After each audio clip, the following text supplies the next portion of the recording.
जय श्री राम, हर हर महादेव। आइए जानते हैं इस पंचमी व्रत कथा के बारे में।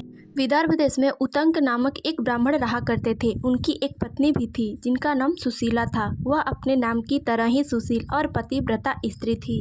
उन दोनों की दो संतानें थी, एक पुत्र तथा दूसरी पुत्री। पुत्री के विवाह योग्य हो जाने के बाद ब्राह्मण ने अपने पुत्री का विवाह सुयोग्य वर के साथ कर दिया। पर भाग्य के आगे किसकी चली है। कुछ दिनों के बाद ब्राह्मण की पुत्री विधवा हो गई। इसके बाद ब्राह्मण अपनी पुत्री और अपने परिवार सहित गंगा की तट पर कुटिया बनाकर रहने। एक दिन ब्राह्मण की पुत्री सो रही थी। अचानक उसके पूरे शरीर पर कीड़े हो गए। वह कन्या बहुत घबरा गई और यह बात अपने माँ से बोली।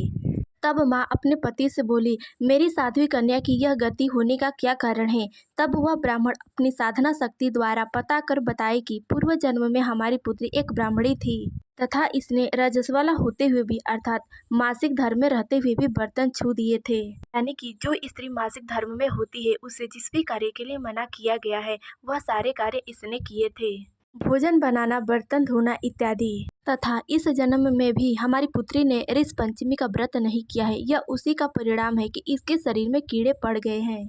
धर्म शास्त्रों के मान्यताओं के अनुसार मासिक धर्म में स्त्री पहले दिन चंडालिन, दूसरे दिन ब्रह्मघातिनी तथा तीसरे दिन धोबिन के समान अपवित्र होती है। वह चौथे दिन स्नान करके शुद्ध होती है। इतना कह फिर ब्राह्मण ने कहा, हे देवी, यदि अब भी हमारी पुत्री शुद्ध मन से इस पंचमी का व्रत करती है तो उसके सारे दुख कष्ट दूर हो जाते हैं तथा अगले जन्म में अटल सौभाग्य की प्राप्ति होती है।